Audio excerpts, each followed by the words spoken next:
ayat yang ke-15 sampai 20, dan juga di dalam Kolose pasal 3 ayat yang ke-16.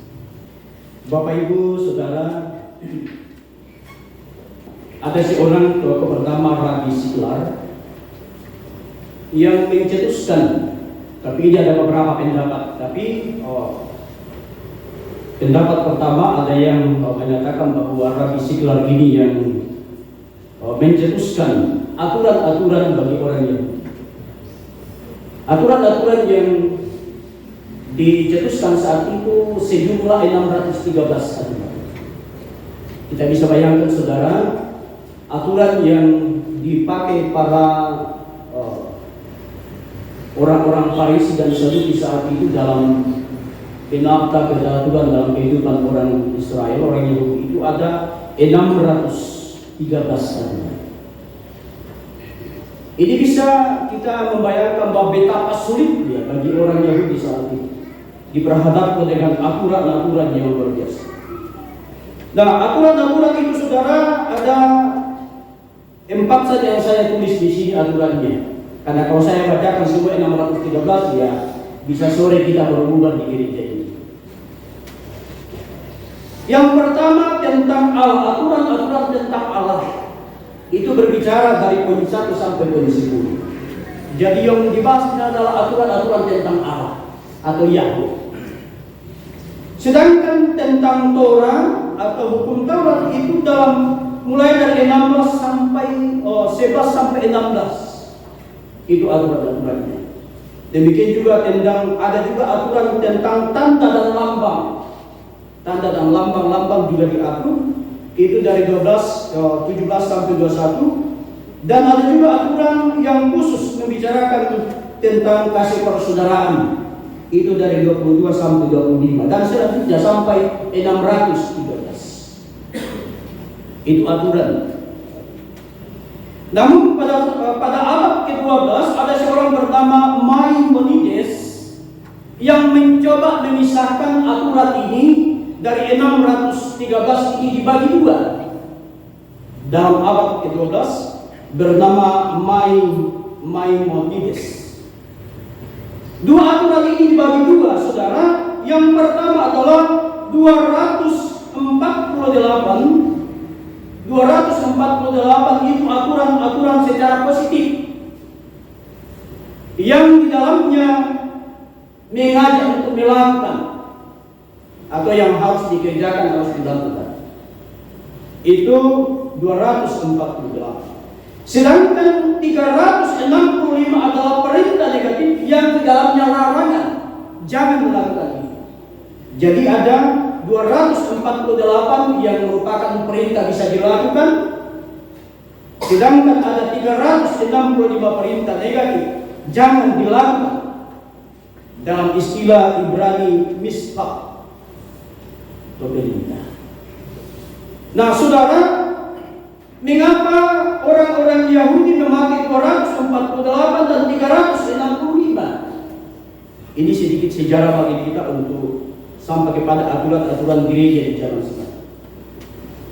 Menurut pendapat saudara, bahwa 248 ini dipakai para rabi pada saat itu karena termasuk Maimonides, karena rupanya jumlah tulang di dalam tubuh manusia. Saya juga baru tahu ternyata menurut para ahli ini jumlah tulang yang ada dalam tubuh manusia itu ada 248 tulang. Sehingga ini menandakan orang Yahudi itu tidak sembarang. Aturan-aturan pun harus terkait dengan kehidupan manusia. Sedangkan 365 tentu kita sudah tahu semua ini adalah jumlah hari dalam satu tahun. Jumlah hari dalam satu tahun. Jadi rabi pada saat itu juga menata aturan-aturan larangan itu sebanyak 365 hari. Jadi kalau kita mau lebih dalam lagi, berarti aturan ini setiap hari ada aturan. Setiap hari ada aturan. Dari 365 hari dalam satu tahun, berarti tiap hari ada aturan. Nah, menurut sejarah saudara bahwa salah satu rabi yang bisa melakukan aturan-aturan ini adalah Rabi Saul, atau yang lebih kita kenal Saulus, atau di zaman sekarang lebih dikenal Paulus. Jadi Saul saudara adalah ahli yang orang Yahudi asli yang memang dikatakan bahwa satu-satunya orang yang tidak dikatakan dia lakukan 100% dari aturan 613 itu, dikatakan satu-satunya orang yang bisa menuruti aturan itu. Nah saudara, pada diperhadapkan dengan di zaman sekarang, apakah kita bisa hidup dengan aturan 613? Apakah kita bisa hidup dengan aturan 365? Saya yakin kita tidak mau. Nah saudara, aturan-aturan inilah yang dipandang bahwa ini tidak baik, sehingga datanglah Yesus, bukan meniadakan aturan 248 dan 365, tapi Yesus menyimpulkannya dalam dua, yaitu berbicara tentang Allah dan berbicara tentang manusia. Yang dalam Keluaran 20 yang juga disingkat di dalam Matius 22 37 sampai. Nah, karena itu saudara-saudara kekasih dalam Kristus Yesus, bagaimana dengan kehidupan di zaman sekarang? Dalam konteks bacaan Matius, terlebih dalam Kolose ini saudara, seorang Paulus mencoba membawa aturan-aturan itu di zaman sekarang dalam zaman perjanjian baru. Termasuk aturan-aturan bagaimana cara pada saat ada orang yang terjatuh, ada orang yang melakukan pelanggaran, dan bagaimana cara menegur orang itu.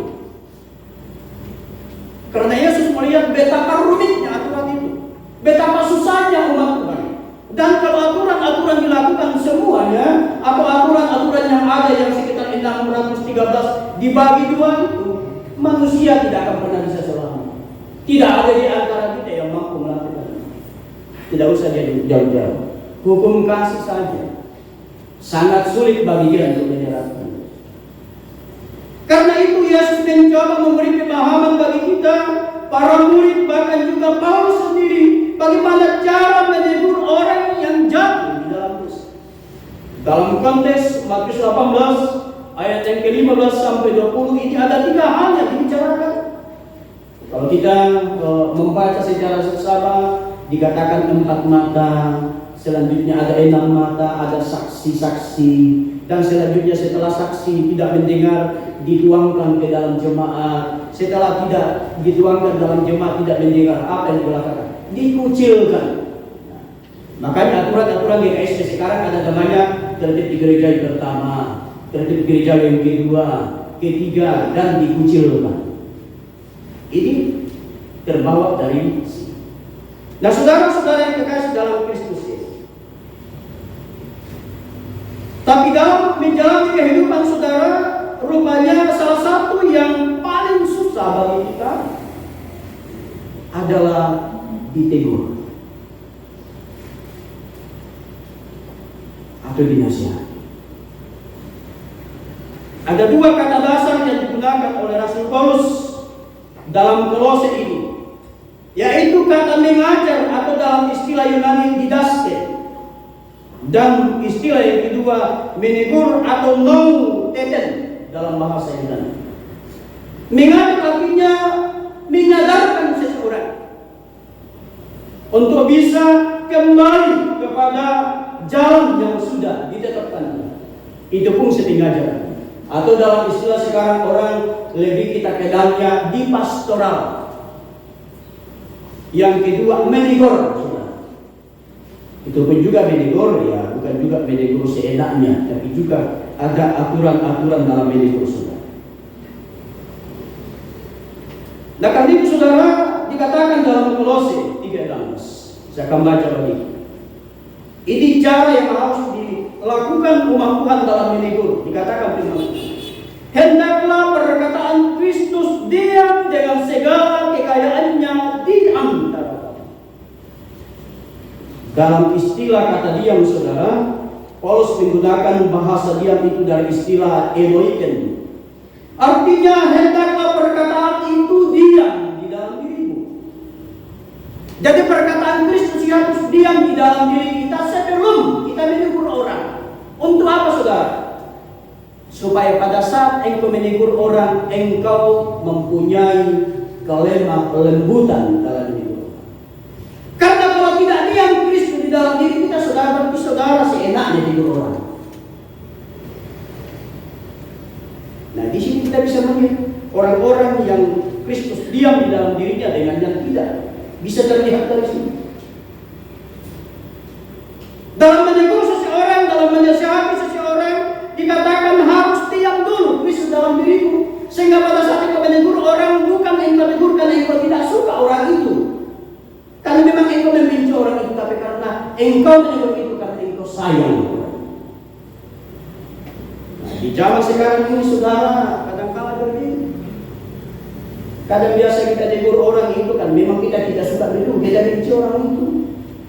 Bahkan di zaman sekarang ada cara-cara yang juga tidak boleh dilakukan oleh Tuhan, menegur orang di dekat umum. Ini juga, saudara. Makanya dikatakan dalam Matius itu, apabila saudaramu berbuat dosa, tegurlah dia di bawah empat mata.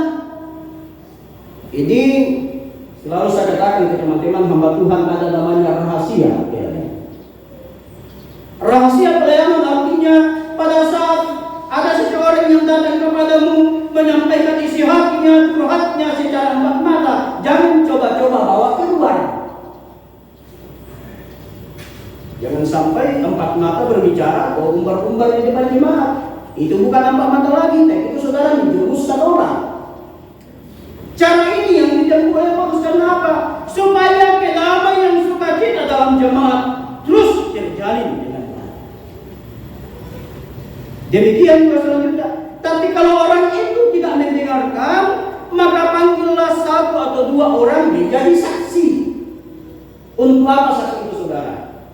Misalnya besok dia melanggar lagi, kita katakan, nah ini saksinya. Nah. Yang penting tidak saksi bisu, saksi palsu. Karena sekarang juga banyak saksi-saksi. Bisa saksi palsu karena dibayar. Oh no. Bisa juga saksi bisu. Saksi bisu itu anggap-anggap saja. Iya. Coba ini. Itu namanya saksi bisu. Anggap-anggap saja, tidak tahu apa-apa, tapi karena sudah diada. Iya, begitu betul. Dalam menegur seseorang, menurut katekismus gereja Katolik ada dua hal kesombongan, jenis kesombongan manusia. Jadi rupanya, saudara, baik yang ditegur maupun yang menegur, dalam katekismus gereja Katolik ada dua jenis kesombongan manusia. Yang pertama, saudara, bahwa manusia menilai kemampuannya terlalu tinggi dan tidak mengharap bantuan dari atas. Bantuan dari atas itu artinya bantuan dari Tuhan. Jadi baik orang yang menegur maupun orang yang ditegur, pada saat di dalam dirinya ada kesombongan terlalu tinggi, berarti jangan pernah berharap saudara bisa mendengar dan saudara bisa menegur secara baik. Karena apa? Kesombongan di dalam diri selalu ada. Makanya lagi-lagi Rasul Paulus mengatakan kata diam, kekayaan diam di dalam hatimu. Karena pada saat Kristus diam di dalam diri kita, maka pengontrolannya enak. Nah, itu. Pengontrolannya enak. Tidak sembarang. Ya, karena kehidupan berjemaat yang Paulus melihat bahwa salah satu yang membuat jemaat itu mengalami sebuah perpecahan, mengalami sebuah ketidakenakan dan ketidaktaatan adalah pada saat cara seseorang menasihati yang lain itu tidak benar. Yang kedua, saudara, ia terlalu berani bahwa ia akan menerima pengampunan dan kemahakuasaan Allah tanpa harus bertobat, sehingga menganggap bahwa keselamatan adalah ijazah. Jadi orang ini yang sering saya istilahkan orang yang selalu menghakimi. Pada saat orang ini merasa bahwa ia terlalu berani mengatakan bahwa dia menerima pengampunan, nah, berarti orang ini seenaknya dia, karena dia hanya memahami, kan saya akan diampuni. Yesus itu kan sudah disalib, Yesus itu kan sudah tercurah darahnya di bukit Golgota. Ngapain saya tetap akan diampuni. Oh salah saudara. Ini akan membuat kita menjadi orang yang sombong, sehingga seakan-akan kita orang yang paling beriman, sedangkan orang lain dipandang tidak beriman. Karena itu saudara-saudara, dikatakan selanjutnya dalam ayat yang ke-19 dalam Matius 18, dan lagi aku berkata kepadamu, jika dua orang daripadamu di dunia ini sepakat meminta apapun juga, permintaan mereka itu akan dikabulkan oleh Bapa-Ku yang di surga. Dalam artian apa saudara? Pada saat engkau duduk bersama empat mata, orang melakukan kesalahan, engkau datang memanggilnya, menegurnya. Pada saat engkau berdoa, Tuhan ampuni dosanya, maka dosanya diampuni. Itu maksudnya, apapun yang kamu minta kepadaku, akan kuberikan kepadamu. 2-3 orang saja berkumpul. Dalam artian, pada saat ada orang melakukan kesalahan, dia datang, apakah dia majelis, apakah dia pendeta, atau misalnya siapapun itu, dia datang saudara. Tapi biasanya datangnya di hamba Tuhan. Dia datang, salah kak saya Pak Pendeta, mau berdosa kak saya gua aku itu nanti. Tapi maksudnya tongan-tongan diakui tongan bukan berarti bahwa hanya diakui di mulut tapi di dalam hati tak. Diakui tongan. Maka dikatakan setelah engkau dinasihati, engkau dibimbing, setelah itu pendeta atau hamba Tuhan berdoa, maka dosamu diampuni. Dan apa yang terjadi saudara? Yesus berkata kepada seorang perempuan, karena itu pulanglah kamu, jangan melakukan kesalahanmu lagi.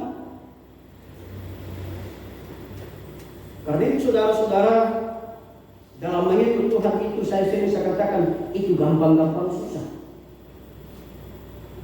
Nah, pada saat engkau berdoa Tuhan mengampuni, maka sebagaimana Rasul Paulus dalam ayat-ayat selanjutnya, bahkan dalam baris-baris selanjutnya dikatakan, sehingga kamu dengan segala hikmat mengajar, menegur seseorang akan yang lain, dan sambil menyanyikan mazmur dan puji-pujian dan nyanyian rohani, kamu mengucap syukur kepada Allah di dalam hatimu. Karena apa? Ada kelegaan terjadi dalam itu. Ada kelegaan terjadi dalam. Jadi orang datang saudara itu sama datang dalam gereja, anggaplah kita datang dalam gereja, kita datang pastoral. Kita datang ke gereja ini datang pastoral. Segala beban hidup datang di bawah. Segala pergumulan hidup datang di bawah dalam rumah Tuhan. Kita berdoa kepada Tuhan. Tapi jangan sama dengan seorang bapak naik di mobil pickup, dia pikul pisang, berdiri di pickup, tetap pikul pisangnya. Jangan seperti itu. Orang datang dalam gereja membawa beban, setelah dia pulang bebannya lepas.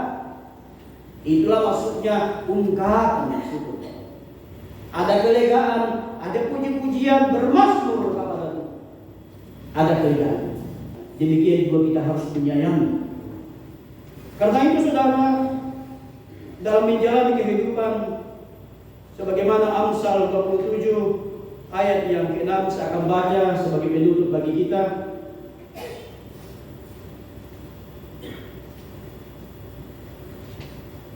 Amsal 27. Dikatakan firman Tuhan pada ayat yang ke-6. Seorang kawan memukul dengan maksud baik, tetapi seorang lawan mencium secara berlebihan. Saya pernah alami saudara.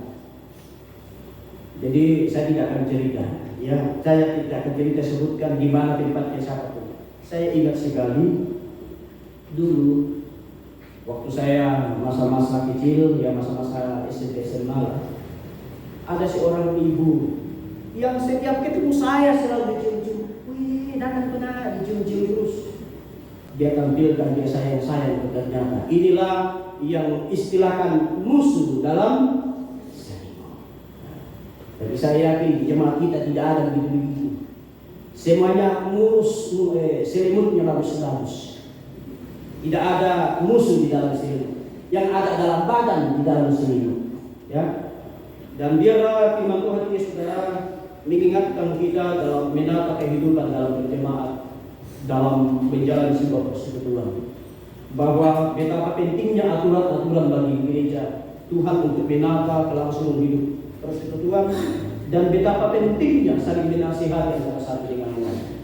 Tapi tentu dengan cara-cara yang bijak, cara-cara yang baik, tidak saling mempermalukan, tidak saling menghakimi, tapi marilah kita saling merangkul, saling menyayangi, sebagaimana Kristus telah berkorban bagi hidup kita. Tuhan menolong, memberkati kita lewat firman-Nya. Mari kita berdoa. Terpujilah nama-Mu Tuhan Allah. Kami mengucap syukur kesempatan ini boleh belajar dari firman Tuhan. Biarlah firman-Mu boleh menjadi ingatan, suri dan pedoman bagi hidup kami, sehingga kami semua boleh bersama-sama menjaga kebersamaan, menjaga wibawa ilahi di tengah-tengah persekutuan, sehingga persekutuan ini senantiasa menciptakan persekutuan yang menyenangkan, baik bagi sesama terlebih kepada kita. Di dalam nama Yesus kami berdoa dan mengucap syukur. Amin.